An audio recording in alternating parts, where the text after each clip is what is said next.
Estamos realizando esta transmisión especial aquí desde Cara Oseca, desde Radio Sputnik, en este día histórico que tiene que ver con la cumbre que realizan el presidente de los Estados Unidos, Donald Trump, el presidente de Rusia, Vladimir Putin, en Alaska, una reunión que lleva un poco más de una hora, que estamos esperando, por supuesto, posteriormente la cumbre, la conferencia. Seguiremos aquí en vivo, en la continuidad informativa, luego de Cara Oseca con Séptimo Piso, que ustedes pueden seguir sintonizando aquí a través de noticiaslatam.lat, donde nos escuchan en vivo, a través de conceptofm.com.ar. Después pueden retomar, por supuesto, cada uno de estos programas. Estamos aquí, Patricia Lee, Úrsula Asta, y en este momento es un placer darle la bienvenida. Ha llegado nuestro invitado especial, analista. Él nos va a acompañar aquí en lo que resta de este programa. Nos referimos a Cristian Lamesa, que es analista internacional,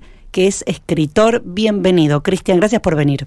No, gracias a ustedes por la invitación. Estoy realmente encantado de estar con ustedes. Te voy a pedir que te acerques un poquitito al micrófono. Ahí estamos. Perfecto. No, te decía que gracias a ustedes por la invitación. Realmente estoy encantado de estar acá en los estudios de Sputnik.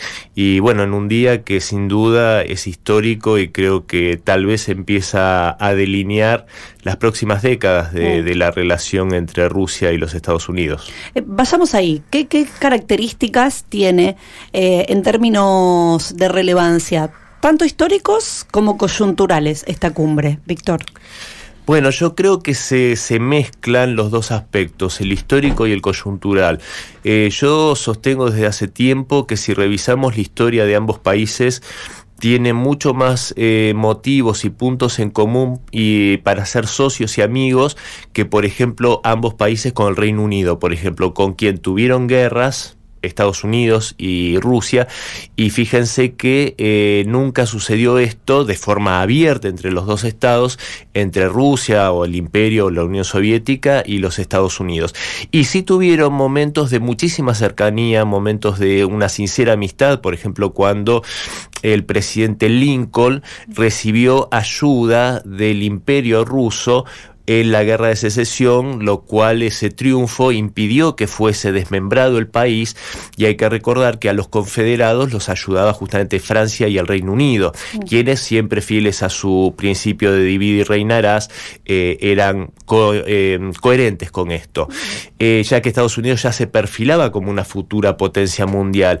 Hay que recordar también que durante la Segunda Guerra Mundial ambos países, la Unión Soviética y los Estados Unidos, tuvieron una sincera relación muy cercana, muy constructiva de parte del presidente Franklin Roosevelt y el secretario general Joseph Stalin.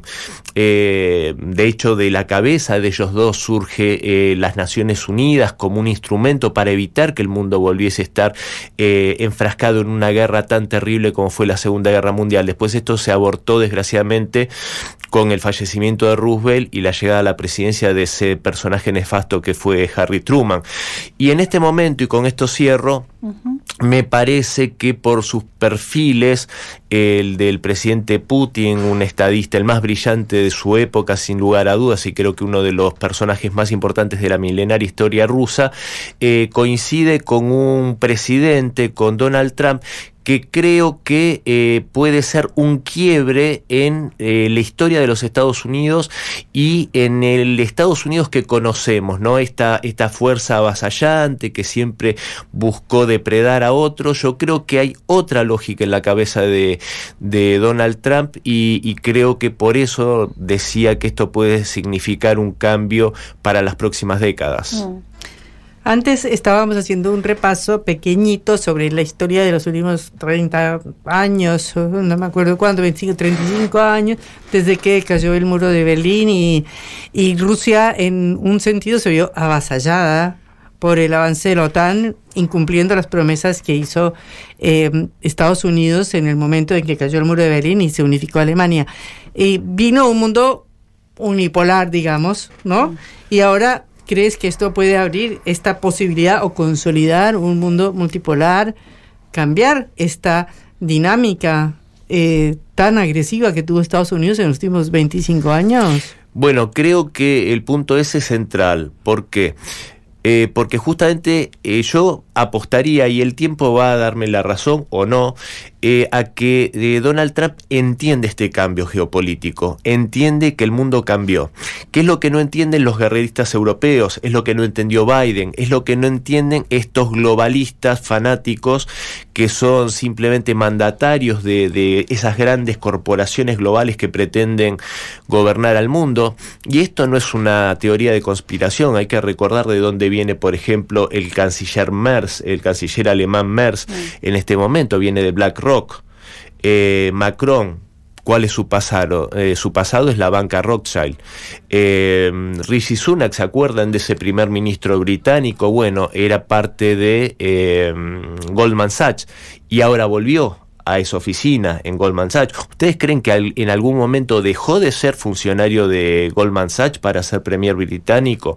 No, estas corporaciones pretenden gobernar al mundo, tener estos gobernantes que son ni más ni menos que gerenciadores, que lo hacen a espaldas de sus pueblos. Y frente a eso tenemos a los soberanistas, ¿no? Otros mandatarios que pretenden gobernar de cara a los intereses de sus pueblos. Vladimir Putin es uno de ellos, el más destacado tal vez, igual que Xi Jinping y otros, Víctor Orbán, hace un rato se hablaba de Víctor Orbán, y Donald Trump yo creo que está indudablemente en esa corriente también soberanista. Y yo creo que frente a todos los dislates que cometieron estos globalistas en Estados Unidos, estos neoconservadores que de hecho llevaron a la ruina a los Estados Unidos, porque hay que recordar que hoy los Estados Unidos es un país que está desindustrializado, es sumamente débil en el campo militar, porque cuando le hace frente a una verdadera potencia a través de la OTAN como es Rusia, no lograron doblegarlo 30 y pico de países en más de 3 años.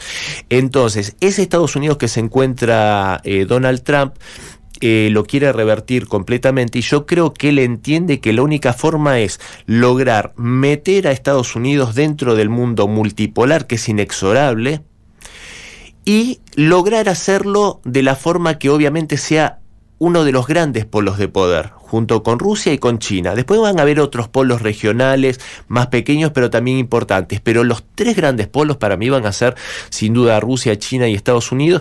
Y yo creo que esta reunión de hoy, su correlato seguramente en Rusia próximamente, y la invitación a la que ya confirmó su asistencia, y yo no me extrañaría que también esté Trump para conmemorar la victoria sobre el militarismo japonés en Beijing, los 3 líderes reunidos, Xi Jinping, Trump y Putin, puede hacer un poco el corolario de ese acuerdo, que yo lo digo de alguna forma con una mentalidad empresaria. Trump es un empresario. Sí, hay 3 enormes empresas, las 3 más grandes. ¿Qué es más inteligente? ¿Pelearse entre las 3 o cartelizar el mundo? Por usar un lenguaje empresario. Yo creo que vamos a ir a eso, vamos a ir a zonas de influencia y a un mundo que creo que va a ser mucho más estable que el que teníamos con esa arbitrariedad que era el mundo unipolar, que como vos muy bien decías, y con esto cierro, fíjense lo necios y lo embriagados de soberbia que estaban, que Rusia se quiso mostrar y se brindó sinceramente como un sincero amigo y aliado de Occidente, y solo le contestaron con traiciones, con la guerra de Chechenia, financiada y provocada por Occidente, por la CIA, y esto por mencionar una sola. Entonces yo creo que es hora, y espero que así sea, que sea Donald Trump el que dé vuelta esta historia dentro de lo que es la política de Estados Unidos. Estamos hablando con Cristian Lamesa, analista internacional, escritor. Ahora, si nos vamos a los Estados Unidos, y teniendo en cuenta esta tesis que estás planteando, Cristian, ¿qué pasa internamente dentro del gobierno de Donald Trump? En las últimas semanas, para reponer sobre algunos hechos, incluso estuvo esta amenaza de él de si no se resuelve el conflicto ucraniano en determinada cantidad de días, iba a imponer más sanciones contra Rusia, los misiles nucleares también refiriéndose al respecto, bueno, en ese caso en un término más territorial. ¿Qué es lo que pasa internamente en los Estados Unidos? Bueno, esto lo contestó mucho mejor que yo el canciller ruso, Sergei Lavrov, cuando fue ese lunes que nos tuvo tan expectantes a todos, cuando iba a dar unas definiciones tremendas, y esas fueron la de los famosos 50 días, que después lo bajó a 10, 12 días, y lo del 100% de tarifas para Rusia y para los países que trabajasen con Rusia. Y Sergei Lavrov dijo: hay que entender que muchas declaraciones de Donald Trump están influidas por las tensiones y los intereses con los que tiene que lidiar, internos y externos. Sí. Y eso me parece que es central, porque Donald Trump está, creo yo, no equivocarme, por la labor no solo de evitar una guerra, sino de evitar la Tercera Guerra Mundial. Del mismo modo que el presidente Putin, porque hay que decirlo esto, el presidente de Rusia y su pueblo tuvieron una paciencia, creo que oriental, de no responder a otro nivel a 3 años, algo menos de 3 años, todo el mandato del presidente Biden, y no responder a la altura de las amenazas que estaban sufriendo. Y yo creo que esto es porque estaba esa esperanza, esa luz de esperanza de que cambiase el Ejecutivo en los Estados Unidos. Pero al mismo tiempo, recordaremos que hace apenas unas semanas, este desquiciado que es el canciller alemán Merz, hablaba de darle los famosos misiles Taurus a Ucrania para que ataque en profundidad territorio ruso, lo cual por supuesto que sería una línea roja que requeriría la respuesta de un ataque de Moscú hacia Berlín. Yo creo que con muchas de estas declaraciones lo que hace y hacía Donald Trump es contener un poco a esos locos belicistas europeos, y también manejar y contener un poco a su ala guerrerista y neoconservadora dentro del Partido Republicano. Hoy lo decía con la gente de Telesur, decimos Trump tiene mayoría en ambas cámaras. No, el Partido Republicano tiene mayoría en ambas cámaras. El movimiento MAGA, el trumpismo, no tiene mayoría en ambas cámaras. Trump tiene que negociar y muchas veces necesita los votos de tipos como Lindsey Graham, como Ted Cruz, que son justamente los neoconservadores. Entonces tiene que estar haciendo un equilibrio muy, muy, muy delicado, el cual explica muchas de estas declaraciones que después fijémonos que quedan en eso. Por eso yo también sostengo, para entender a Donald Trump, no nos fijemos tanto en lo que dice, sino en lo que finalmente sucede. Y para cerrar esta parte, lo que finalmente sucede es esta reunión con Vladimir Putin y con lo mejor del equipo de ambos, porque ahí no está Kellogg's, está Witkoff en el equipo de Trump, no está Ted Cruz, no está Lindsey Graham, está Vance, que yo creo que va a ser el futuro presidente y sucesor de Trump, está gente de confianza de Trump, repito, como Witkoff, que fue un poco el arquitecto de este entendimiento con Rusia y volver a construir estos lazos bilaterales. Entonces yo creo que siempre es bueno separar lo que dice de lo que hace. Estamos con Cristian Lamesa, que es escritor, analista internacional. Cristian, hablando de todo esto, la posición de Europa es muy dura. La posición de Europa es la socialdemocracia europea, porque no estamos hablando de ningún país de derecha, quizás Giorgia Meloni, pero el resto son todos supuestamente gobernantes. Supuestamente no, son gobernantes socialdemócratas o cercanos o conservadores, pero demócratas cristianos, o como Emmanuel Macron, y están en una posición que es la que le da el respaldo a Ucrania, porque si no, Ucrania no tendría ese apoyo. ¿Cómo ves que esto se pueda desenredar, este núcleo del conflicto con Europa? Bueno, el factor, vamos a tratar de imaginar los escenarios, ¿no?, de la reunión de hoy. Ya algo de esto lo anticipó Steve Witkoff en una de sus encuentros con el presidente Vladimir Putin. Señaló que la salida a este conflicto, la única salida posible y lógica a este conflicto, era el reconocimiento de las 5 nuevas regiones de Rusia, así lo expresó, la garantía de que Ucrania no ingresa ni ahora ni nunca en la OTAN, y el levantamiento de sanciones inmediatamente. Eso lo dijo Steve Witkoff, no lo dijo Sergei Lavrov, no lo dijo Putin, lo dijo una persona que es la mano derecha de Trump y es el negociador designado para esto por parte del presidente republicano. Entonces, yo creo que Trump entiende lo que es la lógica. Acá hubo una guerra. Witkoff incluso mencionó, también lo dijo hasta Marco Rubio, que en su origen es un neoconservador, pero que está haciendo bien las tareas que le encomienda a Trump, que entiende la posición de Rusia, se entiende. Entonces, en esa situación, yo creo que muy posiblemente hoy haya un borrador de una posible salida al conflicto, que va a tener que ser presentada a Zelensky, a, como digo yo, Volodymyr el usurpador, porque no es presidente legítimo ya de Ucrania, y ya está anticipando con declaraciones incendiarias que no van a ceder nada de territorio, lo cual sería descabellado en una guerra en la cual hay un bando que está ganando claramente día a día, como dijo María Zaharova. Cada vez que Ucrania le da la espalda a las propuestas de Rusia, se va volviendo cada vez más pequeña, territorialmente hablando. Entonces, lo que va a suceder, creo yo, es que Donald Trump finalmente le diga a estos señores, como una posibilidad, bueno, esta es la propuesta, sigan ustedes solos con la guerra, yo de esto me retiro. Y que esto a su vez permita que pueda continuar y terminar lo que son los objetivos de la operación militar especial, que es esta desnazificación de Ucrania, desnazificación que, dicho sea de paso, no se hizo suficientemente bien con Alemania después de la Segunda Guerra Mundial. Esto también hay que traerlo a colación, porque si no, hoy no estaríamos viendo el descarado ataque que se hace a Rusia por parte de gente cuyos abuelos fueron oficiales del nacionalsocialismo. Esto parece que no, pero está conectado, y lo vimos con varios funcionarios alemanes.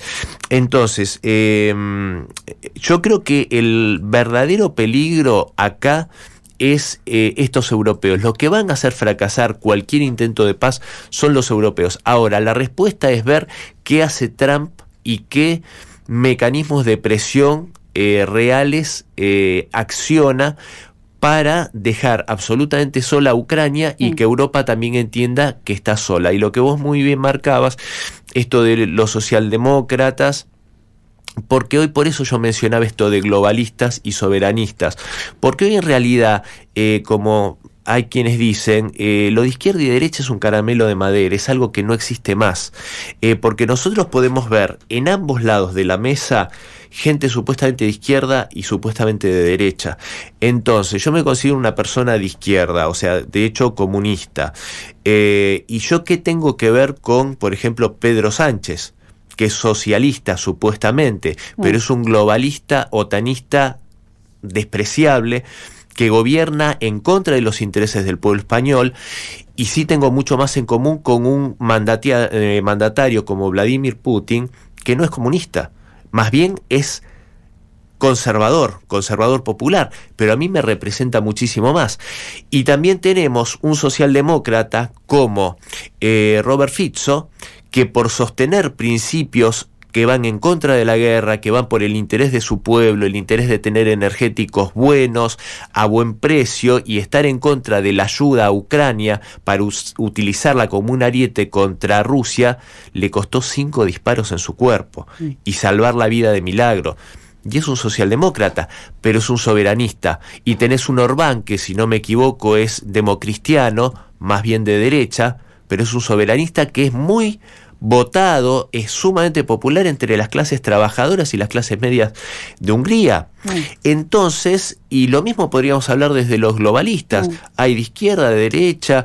Vemos que Starmer, este despreciable laborista, entre comillas, británico, en la agenda de verdad, la que sí pesa, que es la geopolítica, la agenda fue la misma que la del conservador Rishi Sunak, la misma que la de Boris Johnson. Entonces, ¿cuál es el tema acá? El tema es los mandatarios que realmente gobiernan por el bien de su pueblo, más allá de que le ponga el mote de derecha, de izquierda. A muchos se los demoniza justamente diciendo de ultraderecha. AfD, Alternativa por Alemania. lo tildan de neonazis, ultraderecha. Ahora, el que habla, perdóneme el vocabulario, el degenerado que dijo con todas las letras que el ejército alemán estaba preparado para volver a ir a matar rusos, fue Boris Pistorius, el ministro de Defensa de este canciller actual, de Merz. Entonces, con esto que quiero decir, que justamente el que se parece más a un neonazi es este canciller, es este ministro de Defensa, y no Alternativa por Alemania, que quiere la paz y lo mejor para su pueblo. Entonces, realmente esos son terminologías que hay que revisar profundamente para que los pueblos no sean engañados. Es la mirada de Cristian Lamesa, la que estamos compartiendo, está acompañándonos aquí en esta transmisión especial mientras se realiza la cumbre entre Vladimir Putin y Donald Trump en Alaska. Vamos a separar con un tema musical y ya seguimos. Especial mientras se desarrolla esta cumbre minuto a minuto. Llevamos aproximadamente 1 hora y media de cumbre entre Vladimir Putin y Donald Trump, que se realiza en Alaska. Hace instantes nada más salió a hablar María Zaharova. Lo que dio es algunas declaraciones justamente a la prensa, y lo que dijo, voy a compartirlo textual, lo escribió en su canal de Telegram. Los medios occidentales están en un estado que se puede calificar de locura total, rayando en la demencia. Durante 3 años han estado hablando del aislamiento de Rusia y hoy han visto la alfombra roja en la que se ha recibido al presidente ruso en los Estados Unidos. Eso fue hace minutos nada más de parte de la portavoz del Ministerio de Exteriores de Rusia, María Zaharova. Blanco o negro, ¿sí o no? ¿A favor o en contra? Sputnik para la pelota para reflexionar. Cara o seca. Te contamos lo que otros callan. Seguimos en esta transmisión especial de Cara o Seca aquí en Radio Sputnik mientras se realiza la cumbre entre Vladimir Putin y Donald Trump en Alaska. La primera cita cara a cara en más de 5 años entre los presidentes de Rusia y Estados Unidos, que ya se está realizando. Lleva más de 2 horas cuando estamos transmitiendo en este momento, bastante más de 2 horas en este momento allí en la ciudad estadounidense de Anchorage, en el estado de Alaska. Tema principal, tema que atraviesa medularmente, tal como fue anunciado por la Casa Blanca, por el Kremlin en las horas previas, tiene que ver con el conflicto ucraniano, pero también otros elementos vinculados a las relaciones bilaterales entre ambos, a las relaciones internacionales en términos más generales, eventualmente relaciones comerciales. Estamos, por supuesto, a la espera de la conclusión de este encuentro y poder, obtener toda la información de esa conferencia, esa rueda de prensa que seguramente tenga lugar al finalizar, algo que, al inicio, hasta el momento, no tuvimos, pero sí las imágenes de ambos mandatarios saludándose, bajando de los aviones, subiéndose al mismo auto para iniciar esta cumbre que se está llevando adelante con altos asesores, los asesores más cercanos de cada uno de los mandatarios. Hicimos en este programa un contexto histórico, hablamos también de distintos elementos para tener en cuenta en relación más bien a lo coyuntural. Nos vamos a meter ahora muy particularmente en el conflicto ucraniano, en lo que atraviesa este momento. Aquí estamos con Cristian Lamesa, Úrsula Asta y Patricia Lee. Bueno, sí, hay que hablar un poquito de cómo empezó este conflicto. Yo le pido una mano a Cristian cuando te quieras meter, por favor. Con todo gusto.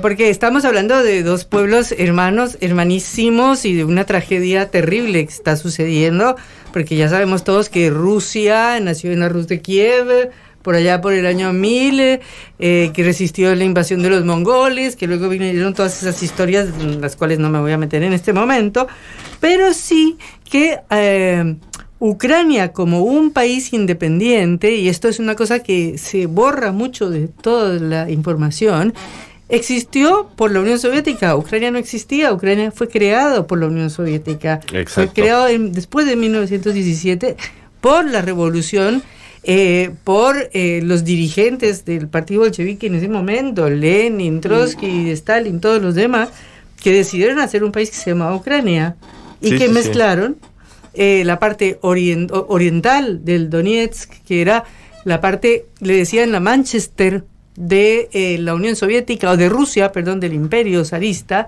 porque era tan importante como San Petersburgo y los Urales, estaba llena de chimeneas, llena de un desarrollo industrial tremendo, porque es una zona industrial importantísima, y entonces ellos deciden que tienen que ser una república unida con la parte más campesina y más atrasada de Ucrania, que es la parte europea, que es la parte que viene del Imperio Austrohúngaro y de Polonia, que se une después de la Primera Guerra Mundial, y así surge Ucrania. Pero la región de Donetsk y del Donbass y Lugansk y todo esto fueron una región importantísima que incluso tuvo su propio soviet. No sé si sabías que había el soviet de Donetsk, de las repúblicas de Donetsk y de Kryvyi Rog, que es una región ahí cerquita que todavía no está en el conflicto.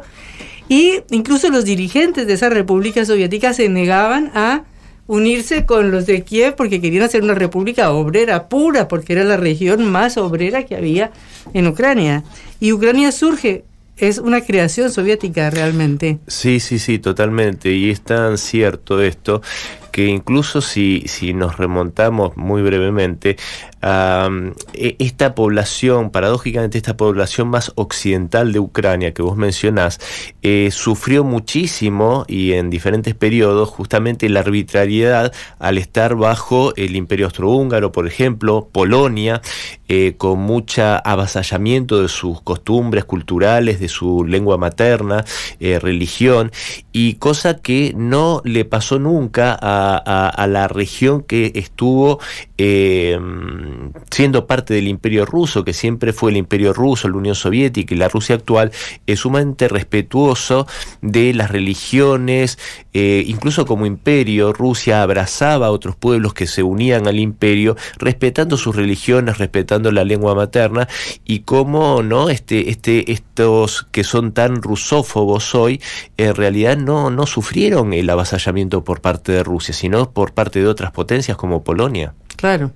Y luego, para saltar en la historia enormemente y llegar a 1991 y la desintegración de la Unión Soviética, lo que pasa después es que continúa un periodo, de idas y venidas en los gobiernos ucranianos, ¿no? Para acá, para allá, más europeos, menos proeuropeos, ¿no? Durante todos estos 14 años hasta 2014, donde empieza otra vez el conflicto, o estalla el conflicto realmente, porque después de la Plaza Maidán y de la caída de Yanukovych, que era el presidente, se viene ya una guerra civil, podríamos decir, entre el Oriente y Kiev, ¿no? En donde yo casualmente estuve ahí, por eso lo cuento siempre, porque fui a Ucrania en el 2014 y estuve en Kiev, y yo caminaba por la Plaza Maidán y estaba llena de tanques, estaba llena de hombres vestidos de negro y fotos de Stepan Bandera, que fue el dirigente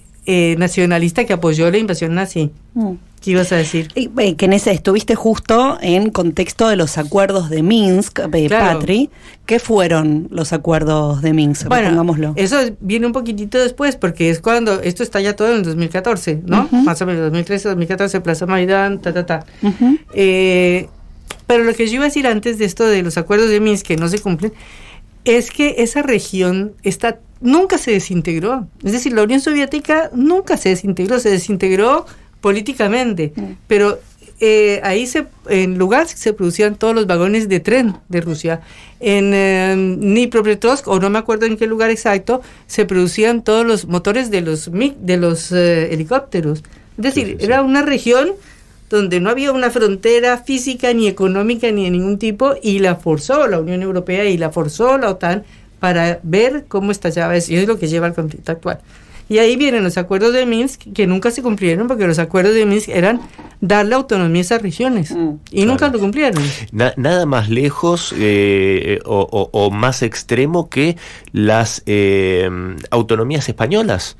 O sea, las regiones españolas que tienen autonomías en cuanto a su lengua y otros derechos cívicos, lo que se pedía no era más que eso, no era ninguna locura, y seguirían bajo soberanía ucraniana. Nunca pensaron en independizarse. Es decir, yo estuve ahí en mayo del 14 y no había nadie que se le ocurriera que iba a estar dentro de Rusia a los años o independiente, porque, ya habían proclamado En ese momento ya había sido el referéndum.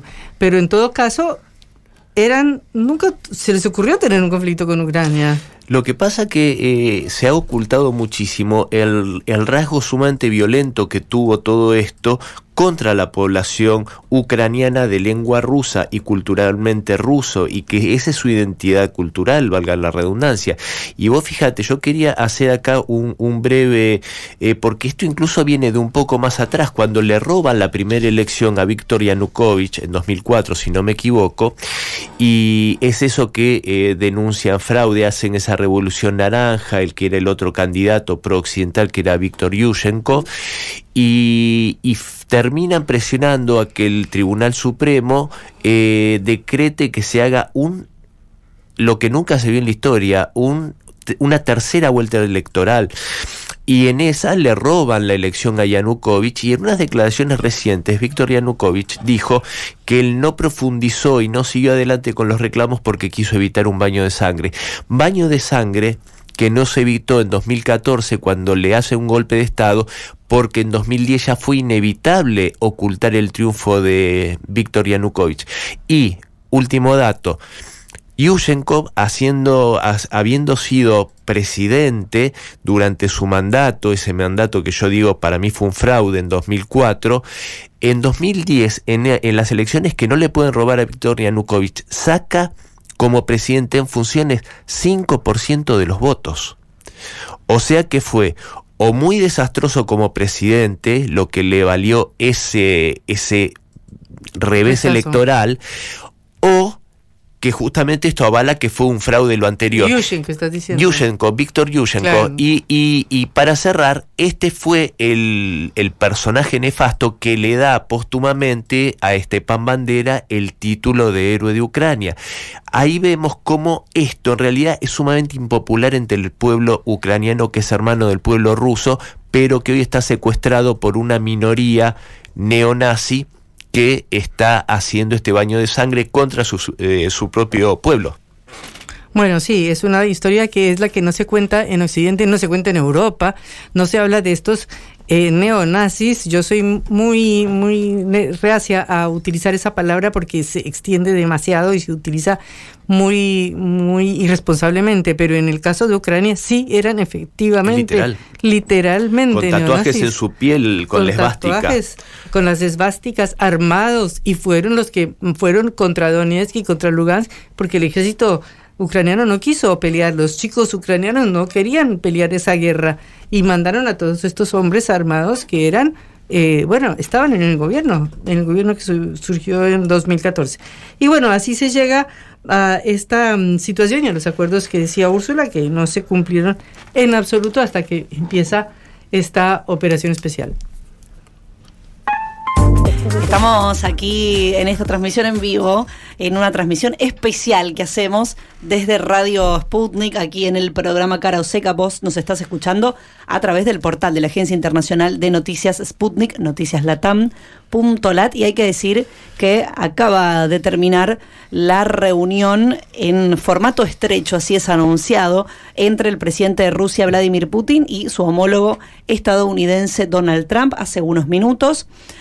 Tras casi 3 horas de encuentro, finalmente estuvimos aquí compartiendo con ustedes todos estos momentos. Estamos, por supuesto, en este momento en la espera de que ambos mandatarios den un pronunciamiento conjunto. En algún momento se había dicho sobre las horas de la mañana de hoy que quizás daban unas palabras previas a este encuentro. Bueno, finalmente eso no pasó, la espera es para la posteriori. Si bien sabemos que finalizó, estamos esperando entonces el pronunciamiento conjunto. Ya hay algunas imágenes que aparecen, que están saliendo con las delegaciones en este formato en el que se han reunido Vladimir Putin y Donald Trump. Decíamos que era un formato de 3x3 por los ministros, los altos mandos que los estaban acompañando entonces en este encuentro en Anchorage, en el estado de Alaska. Mientras esperamos las declaraciones, estamos aquí, Úrsula hasta mi nombre, con Patricia Lee y además con la presencia de nuestro invitado especial, Cristian Lamesa, que es analista internacional, que es escritor, que está compartiendo esta mesa hoy aquí con nosotras y con ustedes que están escuchando del otro lado. Te pido, estuvimos conversando ya mucho, Cristian, sobre esto. Hay algo de las características de lo coyuntural, estamos viendo que se plantea sobre el conflicto ucraniano, pero hay otro elemento y la pregunta tiene que ver con si este encuentro, si esta cumbre que venimos caracterizando de histórica, también de alguna manera reafirma el nuevo orden mundial. Sí, yo creo que en el mundo que viene y que posiblemente tienen en la cabeza no solo Trump y Vladimir Putin, sino también Xi Jinping, es un mundo en el que suena más lógico el hacer negocios que hacer una guerra, ¿no?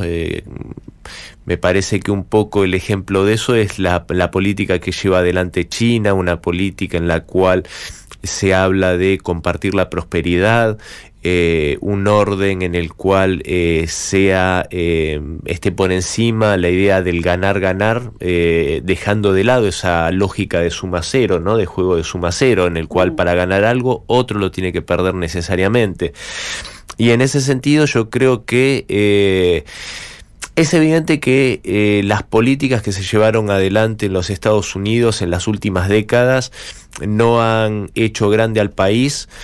Yo creo que Donald Trump se ha dado cuenta que no puede existir la lógica de una gran potencia con una clase media y una clase trabajadora arruinada. Yo tengo amigos en México, tengo una columna radial semanal con la Radio Oriente Capital, y siempre decimos, y ellos lo tienen muy cerca y lo conocen de primera mano, ¿no? Como el sueño americano se ha convertido en la pesadilla americana para el pueblo de Estados Unidos, cantidad de gente que vive en las calles, literalmente en carpas, o que viven en autos. Entonces, evidentemente, la lógica de un país que crecieron de forma desorbitada sus corporaciones en desmedro de la clase trabajadora, en definitiva no puede ser un gran país. Y yo creo que si escuchamos detenidamente los discursos de Donald Trump y especialmente de J.D. Vance, yo desde Franklin Roosevelt no escucho que un mandatario estadounidense mencione tanto a la clase trabajadora. Ese es un dato también. Y yo creo que en este sentido tienen muchas más cosas en común Vladimir Putin y Trump de lo que la gente a primera vista piensa. En principio tienen los mismos enemigos en común, que eso no es poca cosa. Los mismos que quieren la destrucción de Rusia son los que quieren el fracaso del proyecto MAGA, que son estos globalistas europeos que yo mencionaba antes.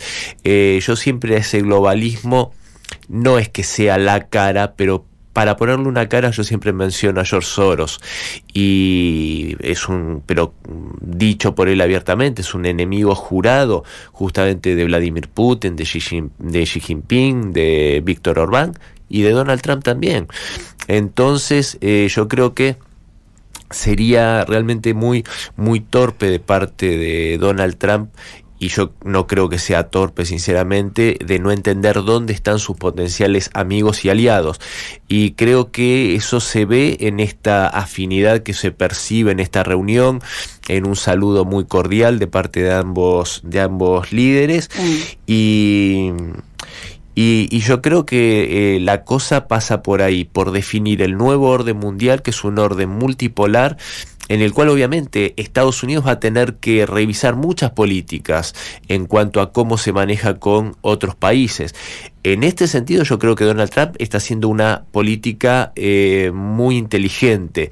En su relación con otros países parece manejarse más como el primer Trump, ese Trump que estaba, digo yo, mal asesorado por nefastos personajes como John Bolton, como Mike Pompeo. Pongo como ejemplo lo que está pasando ahora con la relación con Venezuela, o la no relación con Venezuela, pero creo que afinando esas cosas puede haber un mundo bastante más ecuánime que el que estuvimos viendo. Y con esto cierro, cuando veo algún antitrampismo muy fundamentalista, incluso en queridos colegas míos, yo me pregunto, ¿y si fuera que tal vez Donald Trump es el Mikhail Gorbachev de los Estados Unidos? pero no destruyéndolo como hizo ese personaje que destruyó a la Unión Soviética desde dentro, sino que tal vez reformule totalmente ese Estados Unidos que conocemos con lo que él quiere hacer. Creo que tenemos que ir al noticiero. Sí, estamos ya casi sobre el noticiero. Nos está visitando Cristian Lamesa, analista internacional, escritor, que está compartiendo esto con nosotras. Con nosotros nos quedan como varias repreguntas. Ya vamos a volver porque pienso, lo vamos a dejar ahí sobre la mesa, pero después lo vamos a retomar en otros actores. Mencionaste algo de América Latina con Venezuela, pero podemos pararnos más sobre este bloque.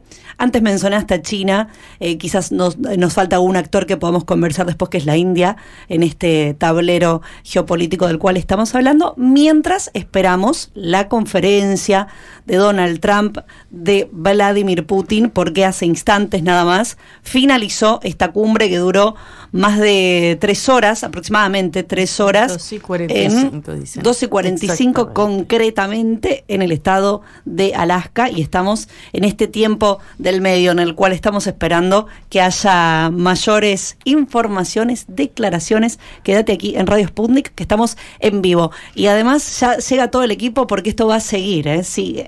Seguimos al aire aquí en Radio Sputnik, transmisión especial de Cara o Seca. En un ratito nada más sigue la continuidad informativa con Séptimo Piso. Estamos aquí ya en la espera de las declaraciones de Vladimir Putin y Donald Trump cuando finalizó esta cumbre que se realiza en Alaska después de casi 3 horas de encuentro entre los mandatarios. Un encuentro de 3x3, Vladimir Putin, Donald Trump, y entre sus asesores, entre los que están presentes, los equipos son más grandes, pero sí en esta reunión por la parte rusa, el ministro de Asuntos Exteriores Sergei Lavrov, el asesor presidencial ruso Yuri Ushakov, de la parte estadounidense el secretario de Estado Marco Rubio y el enviado especial presidencial Steve Witkoff. Estas son las 6 personas que han participado. Es un placer en este momento darle la bienvenida a Marcelo Montes, que es doctor en Relaciones Internacionales, autor de varios libros, investigador en la materia. Bienvenido, Marcelo. Aquí estamos con tu amigo Cristian Lamesa, sentados aquí en el estudio. Está Patricia Lee y mi nombre es Úrsula Asta. ¿Cómo estás, Marcelo?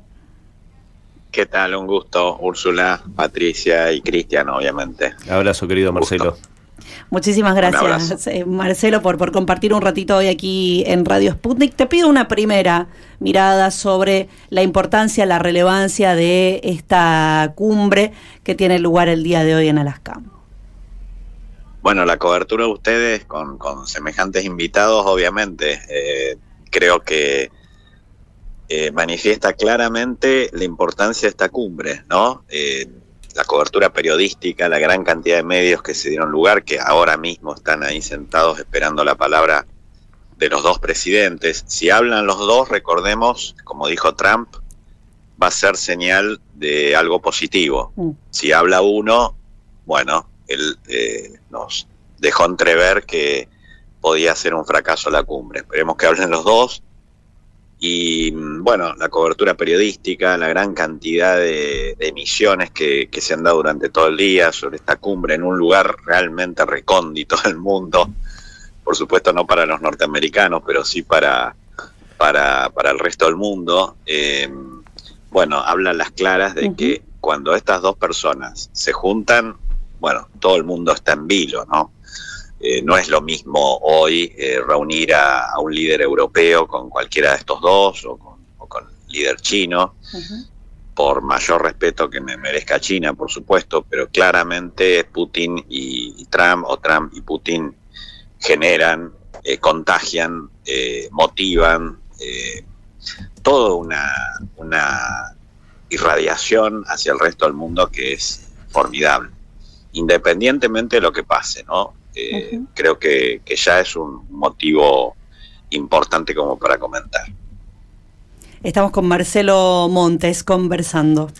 Marcelo, yo sabes que pensaba, a ver qué opinas vos, que siempre tu mirada es tan importante, que incluso la elección de Alaska como sede de estas conversaciones, que realmente es de lo más importante, creo yo, de los últimos años, tiene todo un simbolismo, ¿no? El ser un territorio que es parte de los Estados Unidos, que fue parte del Imperio Ruso, y aparte, yo lo leo también, a ver qué opinás, como un guiño, porque no se buscó un tercer país, lo cual hubiese sido lógico en una situación en la cual son dos fuerzas en confrontación y buscan un lugar neutral. ¿Esto no te parece que es un guiño de Rusia, del Kremlin, a Donald Trump en esto de esta es la guerra de Biden, esta no es mi guerra, y que en definitiva pasa a ser Alaska el terreno neutral? ¿Vos cómo lo lees? Sí, coincido, Cristian, sí. Realmente Alaska tiene un significado especial, sobre todo para los rusos. Le entregaron un momento muy especial de su historia, la subestimaron tal vez, y hoy, por primera vez en casi 200 años, vuelve una alta autoridad rusa a pisar esa tierra. Y es un guiño de Trump a Rusia, y obviamente Rusia recoge el guante y acepta. Terceros países nos faltaron, Turquía, Emiratos Árabes, había varios en la lista, Arabia Saudita, que se anotaban, digamos, y sin embargo ambos presidentes, de nuevo, dando muestras de su carácter, de sus personalidades, impredecibles, sin duda, sobre todo Trump, bueno, dijeron, no, nosotros elegimos el lugar, o yo elijo el lugar, en el caso de Trump, y Putin aceptó de inmediato, ¿no? Sí, realmente creo que marca que la iniciativa está en en Washington y en Moscú, ¿no? No está en Bruselas, no está en Kiev, no está en Londres. Claramente ha sido muy fuerte el bloqueo de Trump hacia los líderes europeos que pugnaron hasta último momento para que por lo menos hubiera una videollamada. Mirá lo que... Miren lo que les digo, ¿no? Una videollamada de Zelensky a la cumbre, ¿no?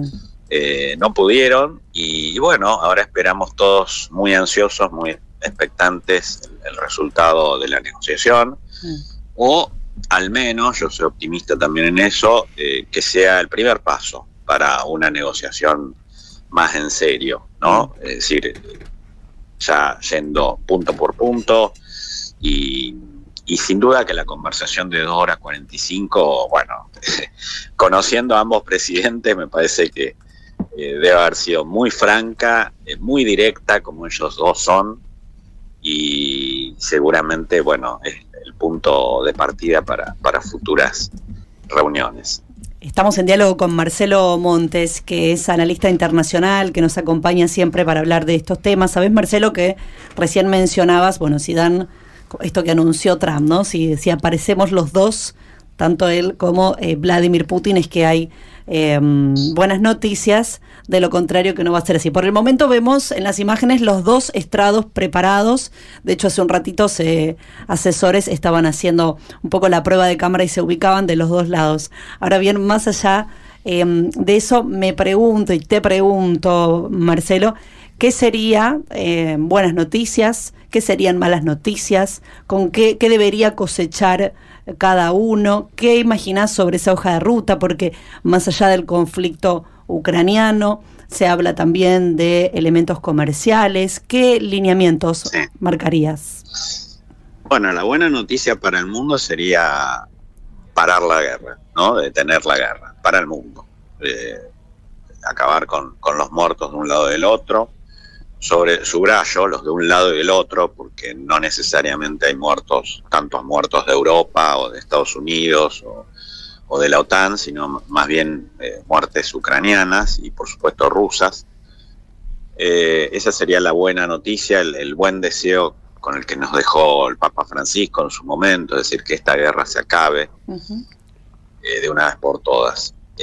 Bueno, si hay una tregua, si hay un cese al fuego de X cantidad de tiempo, medible, asegurable y demás, bueno, ese sería otra buena noticia. Ahora, para las partes, bueno, obviamente que no es lo mismo para Rusia que para Ucrania, y tampoco para Estados Unidos, ahí vamos de degradé respecto a las buenas noticias, por supuesto. Para Rusia sería la definitiva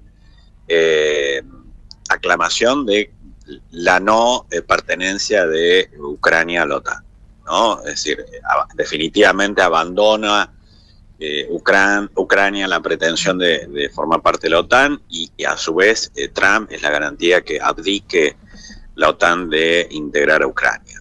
Eso sería una gran noticia para Rusia, y habría una tercera que, bueno, ya sería demasiado, me parece demasiado pedir en poco tiempo, que sería el fin de las sanciones.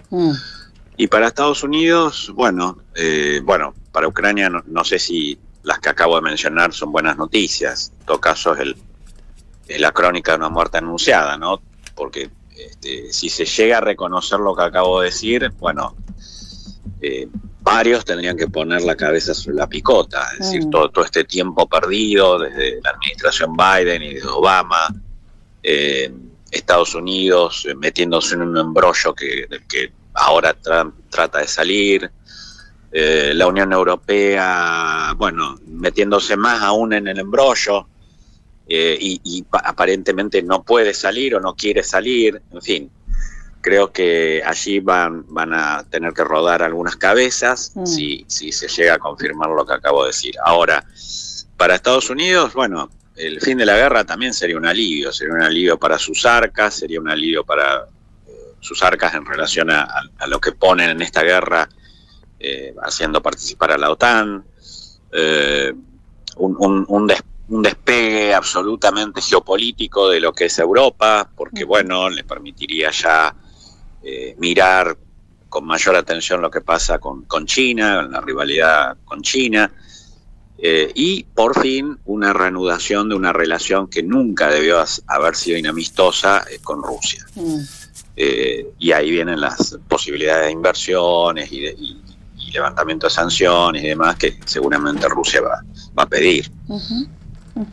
Es Marcelo Montes, a quien escucharon. Te agradecemos enormemente, Marcelo, este paso aquí por Sputnik en este día histórico, mientras estamos esperando la conferencia posterior a esta cumbre. Un abrazo enorme. Dale, gracias a ustedes y bueno, esperemos que termine todo en paz hoy.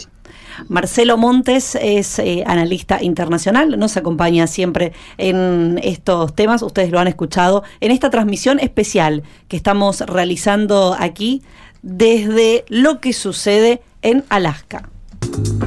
Fecha clave, 15 de agosto, se finalizó la cumbre entre Rusia y los Estados Unidos, 2:45, esta cumbre de los altos mandatarios de estos países, Vladimir Putin, Donald Trump en Alaska, hace algunos minutos concluyó, en un ratito ya está todo preparado para escuchar la conferencia que van a brindar en instantes y que vos vas a escuchar aquí en vivo, por supuesto, a través de Radio Sputnik, donde podés quedarte en la programación. Caro Seca ya llegando al final, en instantes llega todo el equipo de Séptimo Piso. Queremos, pensar algunos elementos sobre el final. Está aquí con nosotras, con Patricia Lee, con Úrsula Asta, quien les habla, Cristian Lamesa. Habíamos dejado sobre la mitad, y me parece que es un buen cierre para esto, Cristian, esto de el multilateralismo. Dijimos América Latina, dijimos India, dijimos China, nos faltaron algunos elementos para poner sobre la mesa para pensar la cumbre en clave geopolítica, ¿no? Esta cumbre, este momento histórico en clave geopolítica. Sí, yo creo que como vinimos analizando a lo largo del programa, hay, por lo menos se perfila una serie de definiciones que creo que van a cambiarle la cara, por lo menos al escenario geopolítico, teniendo en cuenta de lo que venimos desde la caída de la Unión Soviética, con ese orden unipolar, monolítico, injusto, y del cual se fue apoderando también esos intereses, ese globalismo financiero. En este sentido, yo creo que vamos a un escenario de áreas de influencia, que a mí hay un tema que me pareció sumamente revelador y creo que es importante traerlo. A ver. Cuando fue que Donald Trump, incluso antes de asumir la presidencia, ya hablaba, fiel a su estilo, con ese estilo muy, muy incendiario, hablando de la importancia que le daba a Groenlandia y marcando así una zona de influencia en América para los Estados Unidos. Muy bien, me dice que está la conferencia en este momento. Vamos a ir entonces a escuchar a Donald Trump y Vladimir Putin. Contento de verle a usted sano y salvo. Suena de manera muy buena, me parece. Nos separa solo el estrecho de Bering y entre una isla rusa y estadounidense hay solo 4 kilómetros. También es importante el hecho de que la gran parte de la historia rusa y estadounidense están relacionadas con Alaska. Se preserva el legado cultural de la América rusa. Son más de 700 nombres de las localidades, de los lugares geográficos. Durante la Segunda Guerra Mundial daba inicio la línea aérea en Alaska. Fue una ruta muy difícil sobre las grandes dimensiones de hielo, pero nuestros especialistas hacían todo lo posible para acercar la victoria y entregaban sus vidas en aras de este logro. Acabo de regresar de Magadán, donde hay un monumento a los combatientes rusos y estadounidenses. Aquí mismo también hay el mismo monumento, y a unos kilómetros de aquí hay un cementerio con los soldados enterrados allí que fallecieron en aquella misión. Estoy muy agradecido a los ciudadanos por preservar esta histórica memoria. Vamos a recordar las hazañas cuando nuestros ciudadanos colaboraban, y este legado nos ayudará a restaurar relaciones mutuamente beneficiosas en las condiciones muy duras. Como se sabe, los encuentros de alto nivel no se han realizado entre Rusia y Estados Unidos a lo largo de 4 años. Fue un periodo bastante difícil y descendieron drásticamente desde los tiempos de la Guerra Fría. Es evidente que tarde o temprano debíamos pasar de la confrontación al diálogo, y en este contexto el encuentro en persona de los dos jefes de Estado fue muy apropiado, fue realizado un trabajo muy grande. Nosotros establecimos contactos estrechos, directos con el presidente Trump. Hablamos varias veces por teléfono. Como se sabe, el enviado especial de Estados Unidos estuvo varias veces en Rusia.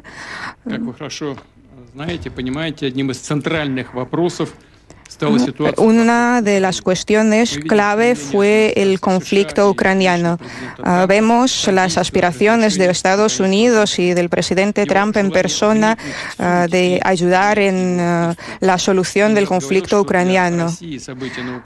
Quiero reiterar que los acontecimientos en Ucrania están relacionados con nuestra seguridad nacional.